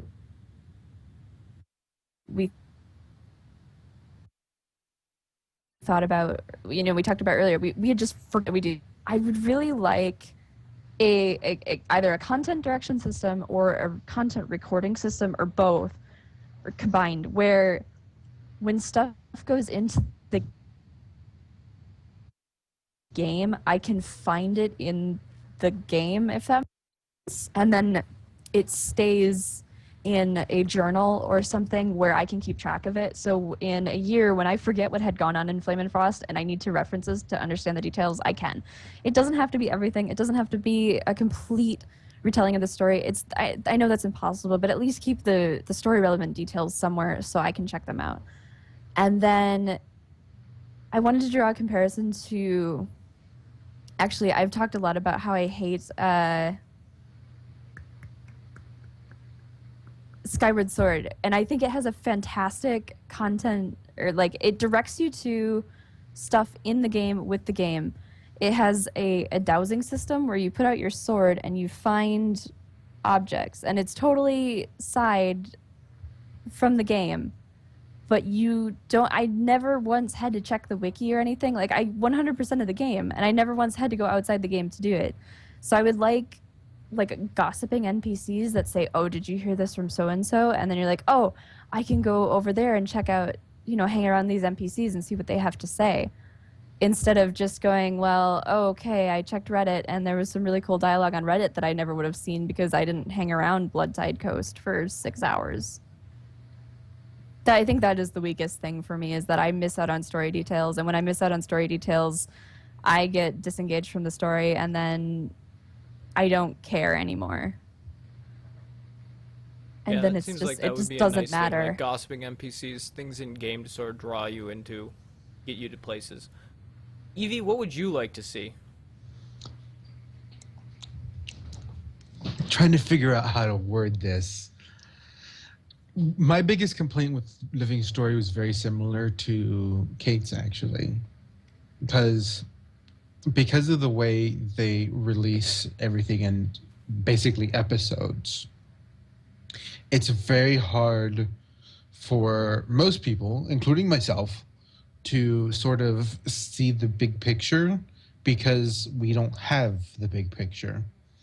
And typically, when you're playing a video game or reading a book or you watch a movie, the viewer, reader, player, whatever, chooses how quickly they see the story in its entirety.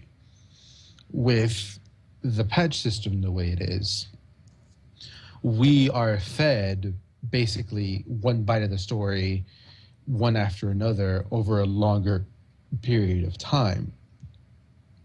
And because of that, it's very difficult to stay interested about finer details when the connections between them are not apparent. And it basically boils down to developers kind of got infamous for saying, oh, it's all connected in the end. You guys are going to be awesome, blah, blah, blah. And I really feel like that's a cop-out. If you have to say that while you're telling the story, I personally think that you're not telling the story the right way. It might be an amazing story in the end, but it's not being told correctly. It's not engaging us while it's going on as much as it could. Exactly. Other than that, as far as just features that could be in the living story, I really want to see more, what's the word I'm looking for? Character development in the sense of emotionally, because right now, the only characters I currently have an emotional attachment to in any sort of way are Delamere. Because it seems, at least in my eyes, that Also known as Kazjori, for those of you who are like, who's that? it's Delamere. Delamere sounds like a Pokemon. Anyway, continue. Kazjori, whatever. Jory. Kazjori. Yeah, I like Nitpicky. Delamere actually better. Let the man continue. And because of all the attention that they put on Delamere, which is, I mean, it's warranted, obviously. They're very good characters. But at the same time, why do I care about Rox? Why should I care about Bram? I don't know. Like, when Spirit mentioned that Taimi is actually disabled, I had no idea. I just thought that she rode the golem because she was small. And see, so, and it becomes, they don't necessarily beat you over the head with that character trait. I will say that there is some level of beating you over the head with character traits of the characters, but I can kind of understand why that happened. Well, in some places, kind of beating people over the head with a certain trait is necessary so that the trait is actually out in the open. Otherwise, it's just speculation. Yeah. And so they, to establish that this, yes, this is a major part of this character, is understandable. So there we go. So so how would you sum that up in a short? In a short way, link the individual patches in a much more obvious way and give individual characters depth in game, not through online posts on blogs. All right, there we go. And now we're going to get into the last part of our show. We're going to get into the depth of our characters, specifically things that are going to happen in the feature patch. So let's go ahead, and we are going to miss some of the social play stuff, which is a little bit sad, or the facilitating friendly play. But some major stuff came out. We talked about wardrobe and the die systems last week. So this week, there have been some major changes. There's some stuff coming to the LFG tab, sort of minor, not huge. I think if you were caring about WW and that, it's gonna be helpful. Last time online features for the guild. That's gonna be nice. Kate, Yes. I know you have wanted that since launch. I just want more tools to help manage a guild. It's a little bit difficult with having. There's a real problem with guild representation and having the multiple guild system where you might have active players, but if they're not representing, they're essentially offline to your guild. And so you get this domino effect.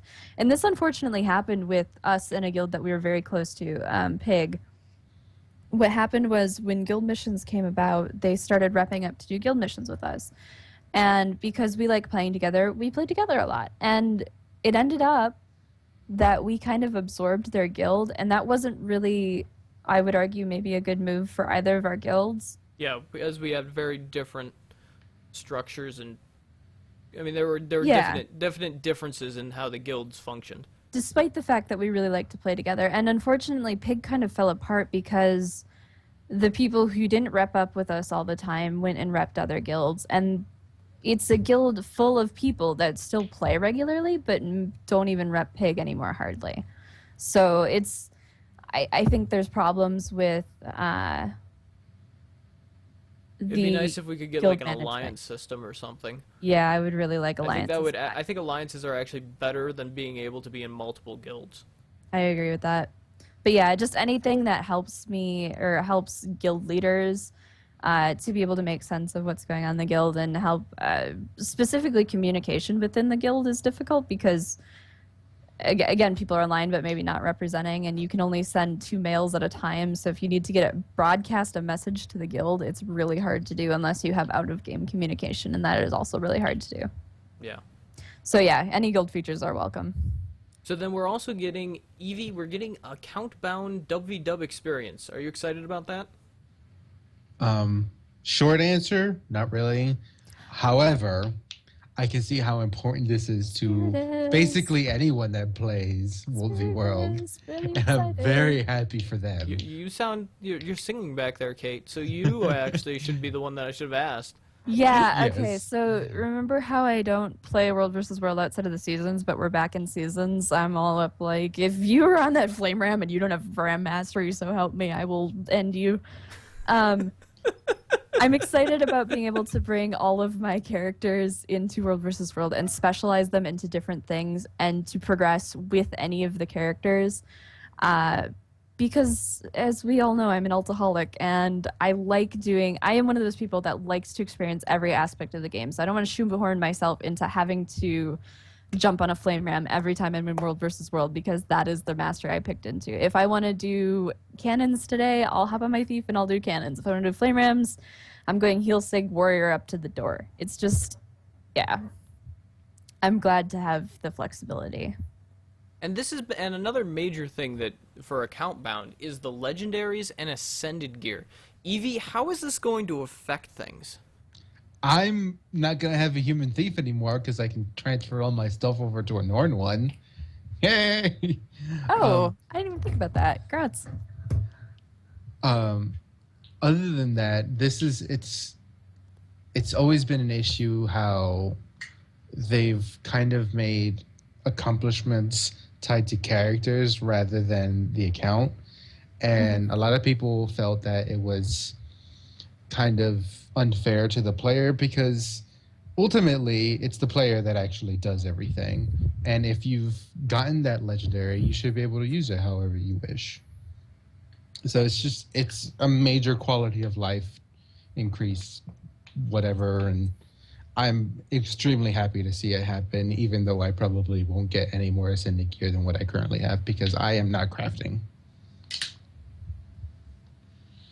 Makes And that's sense. that. Then there's a new weird change. No repair costs. It's not a weird change. Okay, so for me, repairing is a non-issue. I make enough money in game to pay for the repairs. I don't feel like it's draining my bank account. I've probably spent, 50 or 60 gold on it ultimately because I'm terrible at this game. Do you guys think that it's really going to be that huge of an effect? That It's because it's not an effect to players like you or me that they're taking it out. Because the only people that it really hampers are new players. but they scale, doesn't it scale with level? I believe Uh, so. I believe so, but even Yeah. then, I mean, you're not dropping 11 silver to repair your gear at level 1. I would but also you're also not argue, making anywhere near as much money as level 80 at level 10. yeah, it's Yeah. also an issue for World versus Worlders. And if you get killed, running off a cliff by the enemies or rolling you over and over again, the penalty of having to run back in World versus World is enough without the slap in the face of having to pay for it. And especially because Oh. World versus okay. Worlders don't make as much money as PvEers. I firmly believe. I can't confirm that. And if somebody who does make a lot of money in World versus World, so you can prove me wrong there. But I think you make a lot more money in PvE. Hmm. Um, And it is more It can expensive be a just in problem. general to play WW. There's a lot more gold sinks there. yes. Mm-hmm. Okay. That makes sense if it's a WW. They didn't really explain it. They said it, well, I mean, guess they said it was a new character thing, which I thought was weird, but WW makes a lot of sense. I did have something to say about Ascended Gear. Sorry, I forgot to Oh, mention it go for earlier. it. The account bound Ascended Gear is good in that I can switch my gear between characters. It's not going to fix the problems with Ascended Gear. To me, the problem with Ascended Gear is that I spend way too many mats for a small increase, and then because I spent so many mats, I feel like I need to use those stats forever. So if I'm going to craft one set of Ascended Gear for 3 of my characters, guess which stat set that's going to be? Zerker. Every time. Because Zerker works on every class. I'm gonna agree with Melchior here and say that it's a great change for my trinkets, because I just feel my trinkets are, I have like a bunch of sets of them, but I have 2 sets on my Necro, and I'd like to be able to switch out trinkets on various other characters and mix and match. The only problem with that is it's so cumbersome to have to put the amount of gear you need in this game is nuts. If you count up all your equipment slots, it's something between 16 to 18 gear slots, depending on whether you can weapon swap and, if you're counting underwater gear. That's a lot of stuff to switch out if you want to do those stats. And obviously, probably people won't be putting entire sets of gear in their bank and switching them out, but I just think it's cumbersome, and it's not a solution to the problem with Ascended Gear, which is it's too little payoff or not worth doing for too much of a mat sink. I'd love to just see the PvP necklace become our stats. Yes. Mm-hmm. And by the way, Spirit, it's 19 slots. Is it 19? Mm-hmm. Lord, that's so many slots. Think about how the PvP stuff is equivalent, I think, to rares in PvE. It's not quite exotic, I know. Really? Yeah. I think it didn't would know be that. fascinating if they nerfed us all down to that, and then we had to run content, and then we had to actually, figure it out, because a lot of that content is balanced around rares, not exotics. Exotics were the pieces that, you were supposed to get once every 2 or 3 weeks and build up until you could Really? face roll content. So I I think it'd didn't be know that. fascinating if they were like, and top tier stuff is just these amulets that you get. Do you have a source on that? Because I would love to read about that. Well, just go into PvP and you're like, oh look, these numbers are less. Yeah, you can't get anywhere near as much crit damage in PvP as you can in PvE. And that's not from the split, because they didn't have a split at launch, and so it's always been that way. Huh. I did not know that. Yeah, so I would love to see that personally, but I don't think that's going to happen, just because of people love their stats on their gear. So we also have this is the big thing, the huge thing that they announced at the beginning of this week, or last week actually, was at the end of last week, was the PvP reward track. Evie, take us through this, and while you're doing that, I will be right back. I have to go take care of something. Okay, so for the longest time, PvP has had, how to word this, subpar rewards. They're very RNG-ish. A lot of people didn't see the point in it other than farming a glory for rank. More on that later. And a lot of people got discouraged to tournaments and just SPVP in general because it was not a rewarding experience. They've slowly but surely introduced more ways to getting gold and other things, but now they have announced the PvP award tracks, or PvP reward tracks, which will essentially be as a player, you can choose what rewards you want, and as you play in just hot join matches or tournaments, mostly, you will progress through a particular reward track. And at the end, when you're done, you'll get the reward from it. The rewards are going to vary greatly.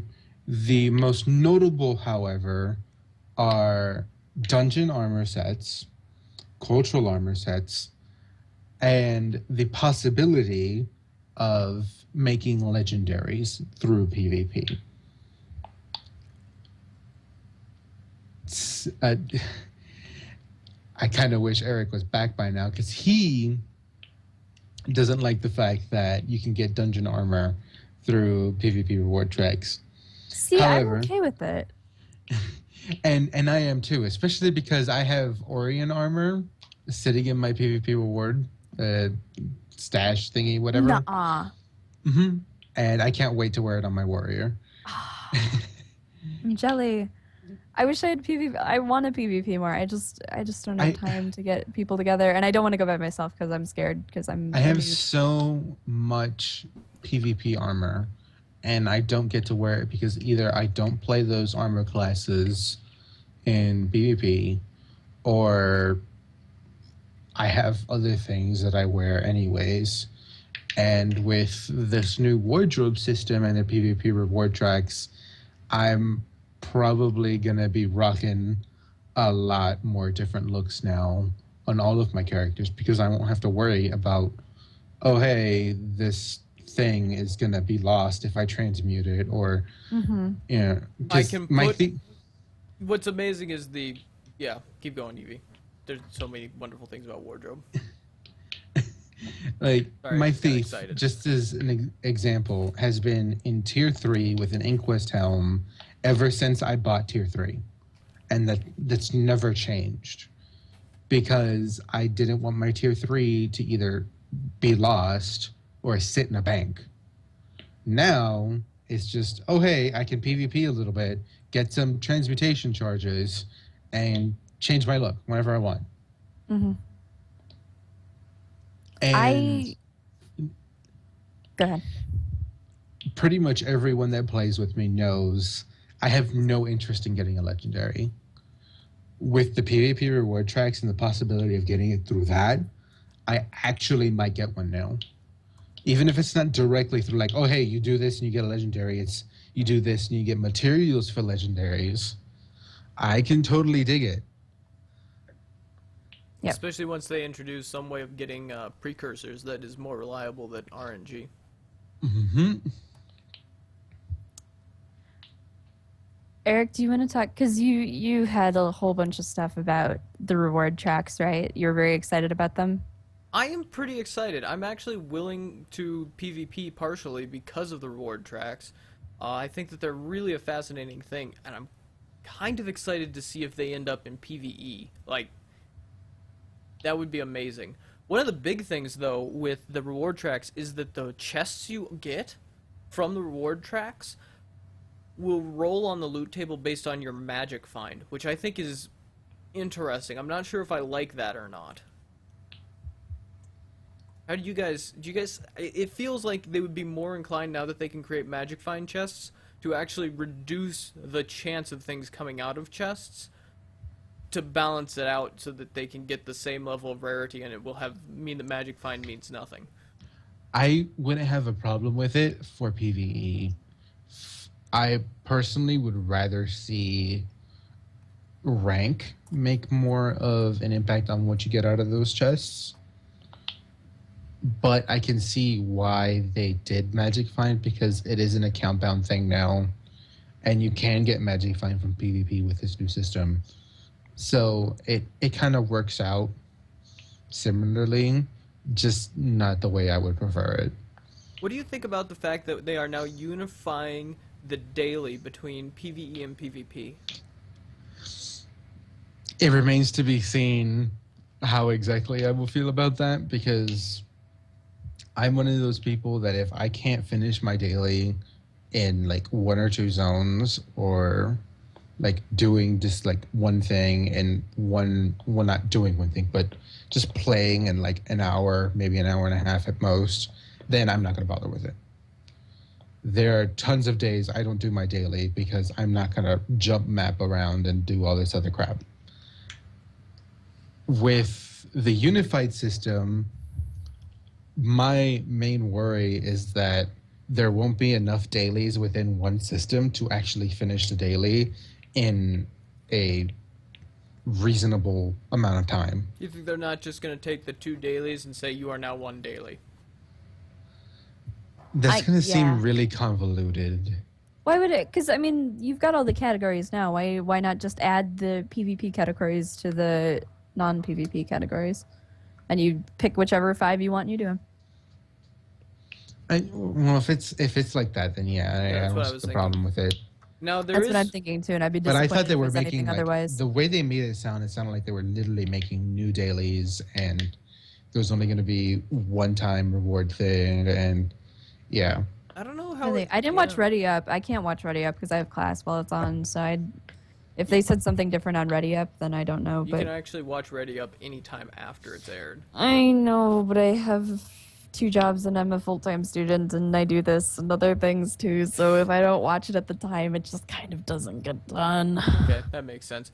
So another big thing that they talked about was the fact that they have now, and this got huge, especially for some people in that we know, who they're maxing out. They're setting a limit on the upper level of daily rewards, like how many achievement points you can get from dailies. Now we have several people that we know who are actually approaching the 10,000 point limit, don't we?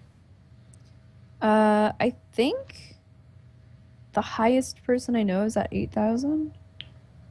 And I'm not sure. There's a guy in Dragon Season who's a big achievement chaser, and I haven't had a chance to ask him yet. And I do want to pick his brain at some point for what he thinks about the changes to achievements. But I think he was also fairly close. But I'm only at about 3,000. So for most I don't even people, know what it's I'm at. probably not going to be a huge effect. yeah. I mean, think we're for already some- 2 years in, and I can still get them most every day. So if you don't, I mean, yeah, I'm a third of the way through 2 years in, so it'll take me at the rate I do it, which is probably 6 dailies a week, 5 or 6 dailies a week. It would take me 6 years to max out that. Yeah. So it will probably not be too bad for most people. I think that potentially what we're looking at is them phasing out dailies and replacing them with reward tracks.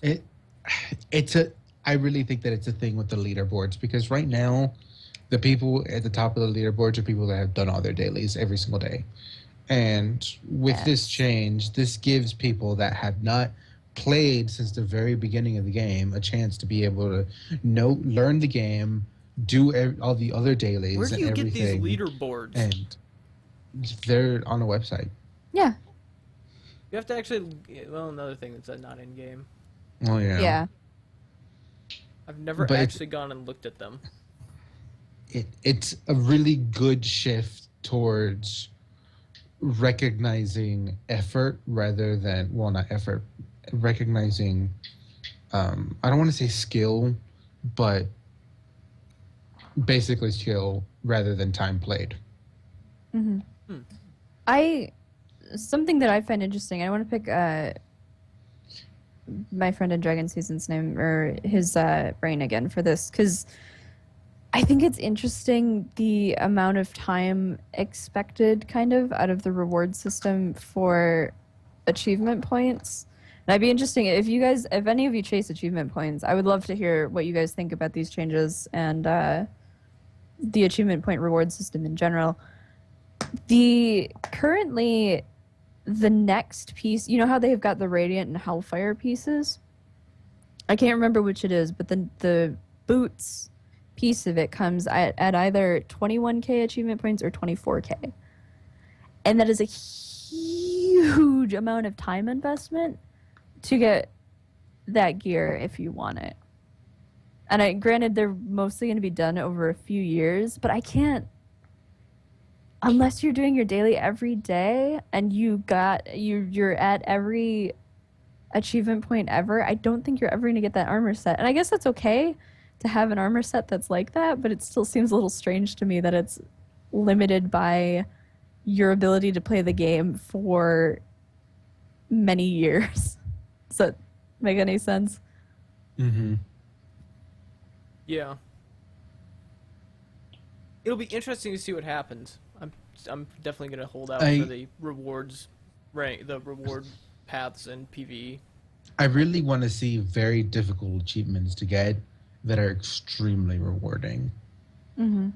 I'd like to see reward tracks in PvE for skill-based stuff. I don't want to see it for just like, oh, well, you turned up and you did the event 17 times, so you have done like a heart where you feed the chickens over and over and it completes because yeah, I would love to see reward Because tracks. chickens are I think they're hungry. like they seem like meta achievements to me only within an achievement instead of a long start like a group of achievements. And I'm down with that. I want that to happen. So then, this thing is coming up in these feature pack information. Next week, or this later, starting tomorrow, they're going to be doing the Facilitating Friendly Play series. What are we expecting, Kate? I said this. I think I said this once before, but I want the first day I want to be party improvements. The second day I want to be squad improvements, and the third day I want to be guild improvements that make everything easier to do with the group. This is just what I want in my heart plays. I don't know if that's actually what's going to happen. I'm going to expand upon this, and I'm going to say that the first day is going to be party and squad improvements. The second day is going to be guild improvements, and the third day is going to be reporting improvements, because right now there are very, very few ways of reporting someone that is griefing you. This is true. There is no way to report for griefing, not even if you support us or submit a support ticket. And I ran into that when we had a griefer on Northern Shiver Peaks, and I never got a response from MarinaNet on how to report someone for griefing, and that's a little bit upsetting, kind of in a way, because obviously we encourage a game where there shouldn't be griefers, but there should be a way to deal with them if there are. So, I mean, griefers are going to be very, very hard to find in Guild Wars because of the way mechanically that it's set up. But when they can do it, whatever it is that they do, they usually make very huge impacts that is very detrimental to dozens, if not close to over 100 people. yeah, I don't know. I like that idea, but I don't think they're going to put reporting as facilitating friendly play, because that's just not their Well, it'll be something like you can play together and you'll both get your magic find or something. Like they'll put a positive spin on it. They won't do something like reporting. I'd really like to see something where if you're in party with someone and you like run a dungeon, you can rate them up, sort of like a karma system from the multitudes of MOBAs that exist and other pug play games, things like that. Mm-hmm. And that would be a really good way to put a positive spin on it. Yeah. Well, I think that's gonna end it up for our show. We've been going for over 2 hours. Cast. Well, we'll get there. Okay. I have to lead into it though. Okay. So the main content, the boring part of the show is over, folks. Now we get to the part that you all tuned in for every week. You come to hear Kate say this simple phrase. Hello and welcome to Castcast, the podcast within the podcast about the cast of other podcasts and the style of cast of other podcasts. This week on Castcast, Healing Over Time was fantastic. We had a great time. I've had people who are already asking me what we're doing next year because it was that good. So thank you to everyone who came and hung out with us in the live stream. Thank you to the guild, people who helped me organize, people who just showed up and had a great time with us. It was so much fun. Thank you, thank you, thank you. I'm looking forward to doing more of that kind of stuff with you. If you did miss it, there's some of the highlights going up on our YouTube channel, and some of our friends have put up videos of the stream already. So that's on a Healing Over Time playlist on our YouTube channel, and I will link it in chat when I get a chance. I'm slowly but surely getting our amazing League of Legends matches up. Yeah, we played some really good ARAM games that were really fun. I'm actually going to be on MMO Buff podcast next week sometime to talk about Healing Over Time and the stuff we did there, so you should definitely check that out. I will also get you a link to that. This Saturday is the World vs. Orr, and it's at noon server time on Anvil Rock and Underworld EU. If you're on Anvil Rock, look for me. I will be Cool Ranch Dorito Spirit Face. If you're on Underworld, look for Cool Ranch Dorito Duke Witherheart. And we're going to go storm all the Orr temples, starting from Fort Trinity, going through for Balthazar through Grenth.